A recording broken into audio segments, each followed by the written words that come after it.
over the years, there's been a lot of great video games which have come out. But there's also been a good amount of DLCs which have come out for a lot of my favourite games as well. So I thought today, why not go over what I think are my personal favourite top 10 DLCs. So there's quite a decent amount of DLCs which have come out over the years. However, I've made a sort of mini rule, I guess, and that's I'm only allowing 2 DLCs maximum from a video game.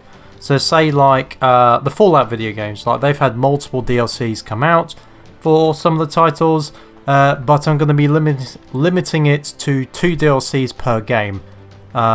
So yes, so you might get 2 DLCs which are from a game, but maybe 3 from a franchise.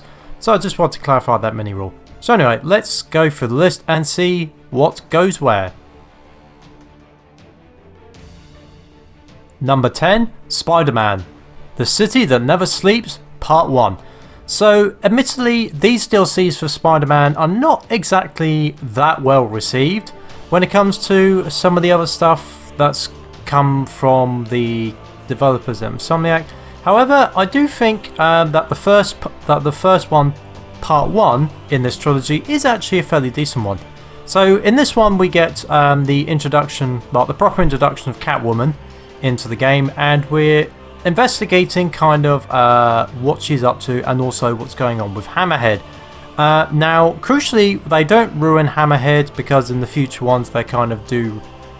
Yeah, they kind of do ruin who Hammerhead is supposed to be. But I did enjoy Part 1 because introduced Catwoman, had a good dynamic between her and Spider-Man. And yeah, it was a little bit of like a detective sort of thing. And also at the end of Part 1, we were also left with a fairly decent cliffhanger, I thought. So I thought, yes, it's the DLCs for this game for Spider-Man are probably not as great as other ones that I've played, but I did enjoy Part 1, so that's why I thought it should have a place on this list.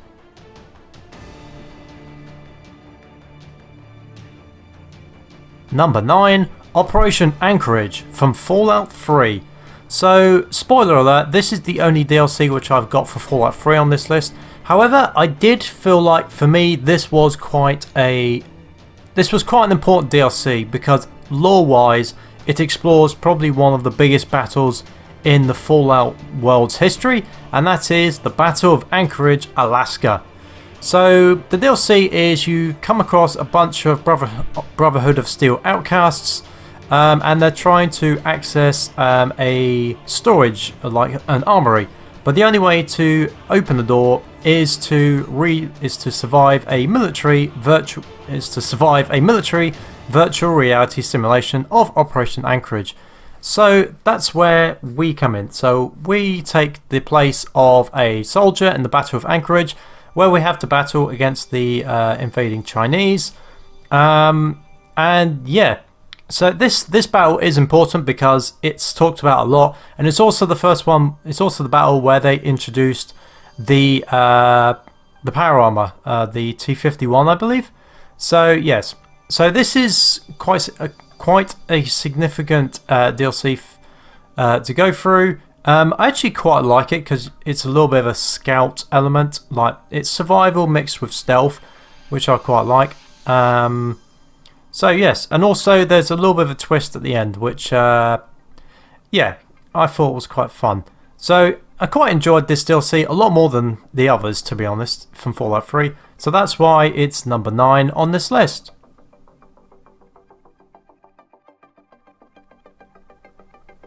Number 8, Doom Eternal, The Ancient Gods, Part 2. So, with this one, I do need to state right off the bat, yes, I wasn't a fan of the end boss, because the Dark Lord was effectively what most people called a giant marauder. But apart from that, I did enjoy this DLC quite a lot.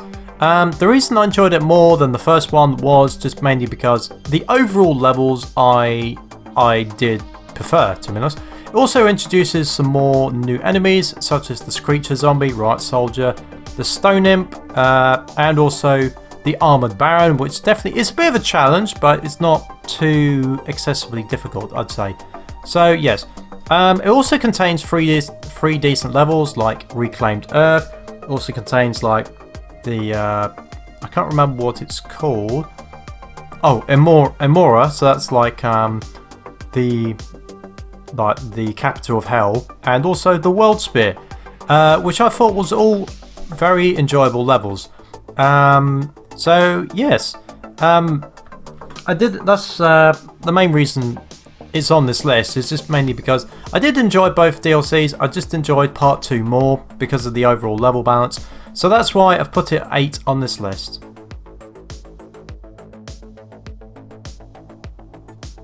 Number 7, Watch Dogs Legion Bloodline. So for me, this one is actually fairly high on the list because while Watch Dogs Legion itself isn't exactly the most thrilling of game, when I bought it, this was the thing I was looking forward to the most, and I fairly enjoyed it.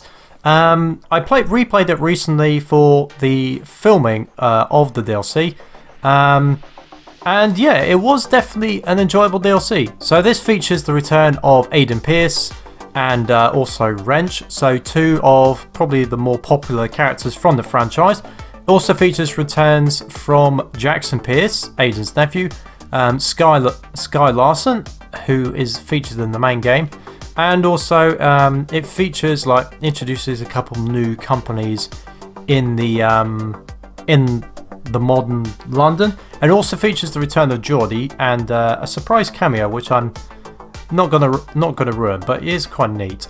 But yes, it's just this DLC. The main reason I enjoyed it so much is because it added a bit more of a unique take as well for the main game. Because in the main game you can play through it as any character. So if you wanted, you can play through the whole campaign as either Aiden Pierce or Wrench, which definitely adds a different dynamic. Yeah, story-wise, probably for Aiden Pierce it doesn't make too much sense based on what happens in the DLC. But for Wrench, I'd imagine it could be quite fun. So yeah, really enjoyed this DLC. Definitely added something to the game, which you could use as well. And yeah, that's the reason why I've put this DLC at number 7 on the list.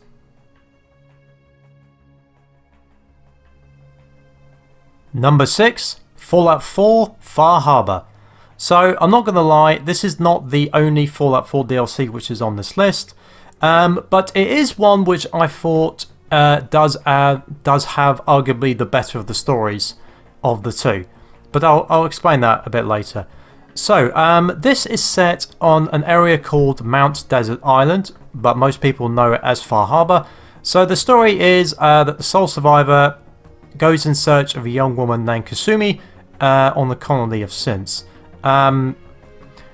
I will say, from a personal perspective, if you do play with a companion, the best one for this is probably Nick Valentine, because he does have an involvement in this quest, not only looking for the person, Kasumi, but also with someone that you eventually meet later on. You do get some new enemies, swamp-based enemies. There is a decent amount of stuff on the island as well, including main locations such as Arcadia, Fallout Harbor itself. There's a decent amount of quests to do, so I'd say this one is a pretty good DLC. I'd say overall, if you're probably looking to get maybe one DLC for Fallout 4, I would probably say this is probably... this is the one I'd probably recommend. I'd say, because story-wise, it probably does have the best quest. It adds an eerie location. So yeah, I would say quality-wise is probably the best one, but for me personally, it's probably not my favourite one. But it is a good enough one that I feel like it's my 6th favourite DLC.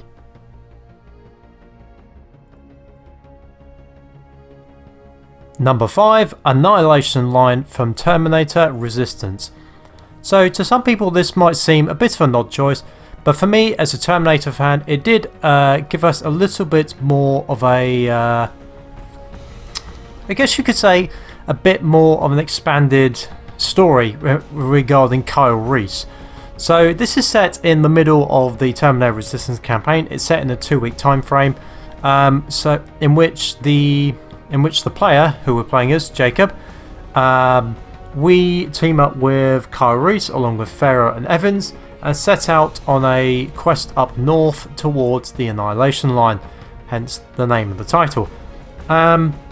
So the reason why I enjoy this a lot is because it gives like 2 unnamed characters from the original Terminator film and actually gives them a bit of a story behind them, so it actually feels more impactful when they're actually killed off in the film.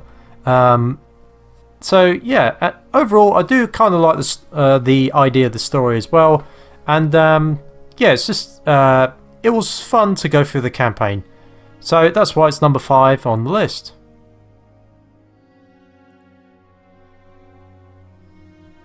Number 4, Nuka World from Fallout 4. So I said when it came to Far Harbor, that was probably overall the best quality DLC, but for me personally, the one I enjoyed more was probably Nuka World. So Nuka World had a really fun map. Obviously it was based on a Nuka-Cola themed theme park, which had been taken over by a whole bunch of raiders. It's a pretty decent sized map as well. Like you've got different areas, like you've got the Galactic Zone, the actual Nuka-Cola bottling plant, which there is exclusive power armor themed around Nuka-Cola.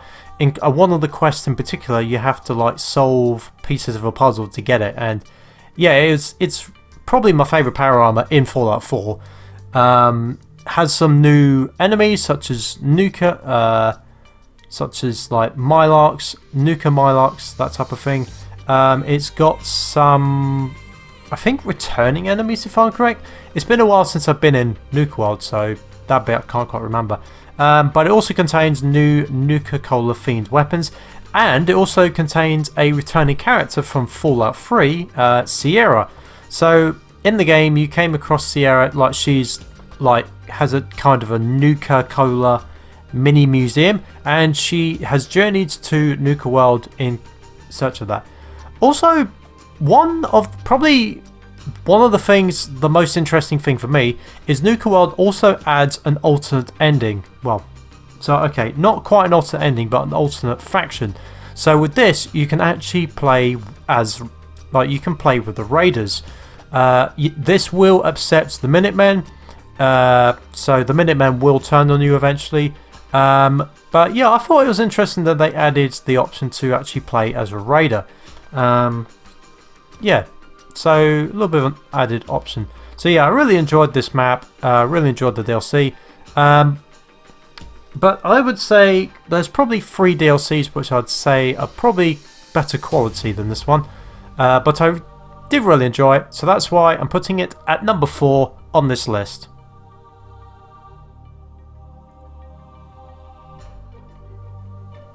Number 3, The Frozen Wilds from Horizon Zero Dawn. So I'm not going to lie, between these next 2 entries, it was actually pretty close in deciding which one I was going to go with. But in the end, I decided to go with The Frozen Wilds as number 3. So The Frozen Wilds introduced quite a few new interesting type of enemies. You had Control Tower, Fire Claws, Frost Claws, and Scorchers. You also had demonic machines as well, which was related to the AI Hephaestus. This was also set in a wintry area. I think it's based on Yellowstone, if I'm correct. Yellowstone National Park. I might be wrong about that. So it adds a definitely very snowy environment, which is the only, I think. Oh, I was going to say it's the only area, but that's incorrect. There was actually one area of snow in the original map. So I'd say story-wise, this is pretty decent. It explores a bit of Silence's tribe, where he came from, and introduces some decent firepower as well, such as the Frostfire, Ice Rail, and Stormslinger. And some of those weapons are really powerful as well. Some of the characters that are introduced as well. The thing I like about this DLC is that they can actually be tied in to the end game, like the final mission that you play, which I think is pretty neat. if you play the DLC before starting the last couple of missions, a couple of the characters that you've met in the DLC will be added. One of them is Aratak, which is like their chief. So if you do the missions right, like he can help you out in the final battle, which I think is quite a neat addition. So yes, weapons are good. Story I think is very enjoyable. Some of the enemies are generally challenging, like the fire claws are quite challenging, and yeah. So that's why I've put it number 3 on the list. Number 2, The Burning Shores from Horizon Forbidden West. So yeah, this is the one that pipped Burning Shores, and it's the other DLC for the Horizon franchise. The reason I went with this one is just because I think each little piece, when you compare the two, I think Burning Shores does it slightly better.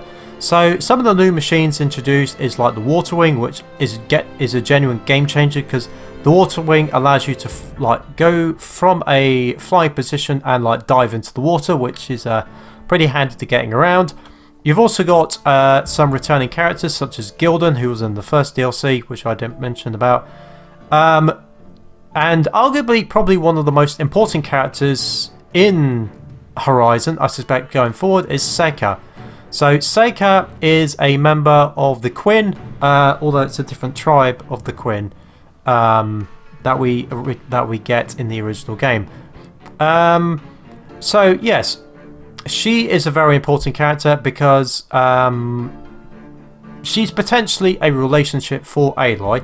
I know there was a little bit of a mixed bag about that, but I actually thought it was quite interesting because when it came to Aloy's character, she was like opening up to the idea of like being surrounded by more people in Forbidden West compared with Zero Dawn, where she was an outcast, where she wanted to like just go on her own.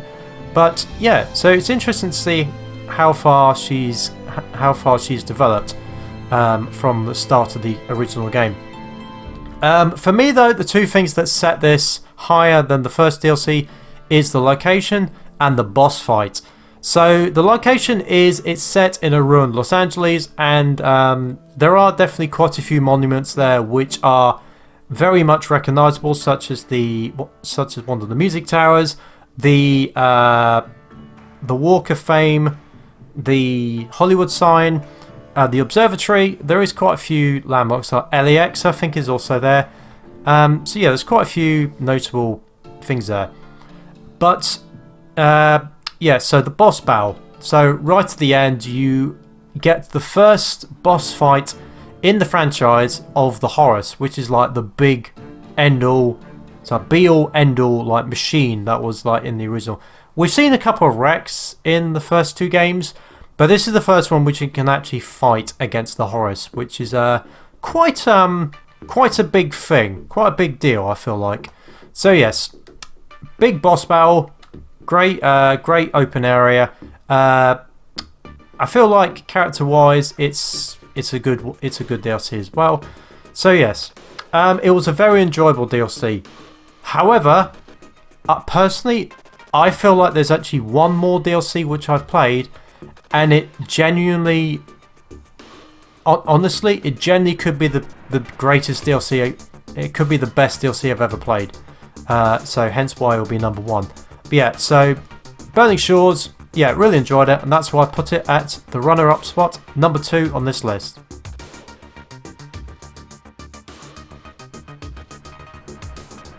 Number 1, Phantom Liberty from Cyberpunk 2077. So technically this is actually the most recent DLC on this list. I believe it's the youngest, but there is no question for me, this for me might be the best DLC I've ever played. Mainly because it added some interesting character choices, it added a decent new amount of area to explore, and it did something very rare that most DLCs I've played haven't really done, and it's actually changed a concept of a game. So let me explain. So just like with Cyberpunk, there is a couple of different options you can take. There is I'm not going to go through all the paths, but there is 2 main paths you can take with 4 possible endings and a like game ending as well. But one of them involves siding with Reed, who is played by Idris Elba. And the game, it turns from like a first-person shooter, like hacking type game, into a bit of a horror survival game, which I was completely not expecting. That blew me away that it went in that direction. So yeah, that's generally one of the more unexpected turnings from a DLC I've ever experienced. But other than that, character-wise, like the majority of the characters, there was 5 new main ones that was introduced in this. You got Myers, Songbird, Reed, Alex, and Hanson. Hanson, of course, is the main villain. He is the one operating the military in Dogtown, and you also get to see Mr. Hands face to face, which is quite interesting because before he's only been a silhouette, but you actually get to meet him face to face, which is quite good. It's got some really nice weapons, such as the silenced pistol, which I featured in my top 10 favourite weapons list earlier this year. Yeah, and also, of course, we get more dialogue from Keanu Reeves as Johnny Silverhand, which is always a good thing. Yeah, so story is excellent. Yes, story is excellent. Very fun weapons. The area of Dogtown itself is nice to explore. And yeah, it's just the DLC was, for me, it was excellent. It's not the highest rated DLC of all time. That's actually, at the time of making this video, that belongs to Elden Ring, which just overtook Witcher 3 actually. So yeah, but yeah, this DLC was fantastic. It's one of those DLCs which I feel like I only need to play once and it'll always be a memorable one for me. So yes, yeah, just to sum things up, so great characters, great quest, enjoyable weapons, good map, and that's why it's my favourite DLC of all time.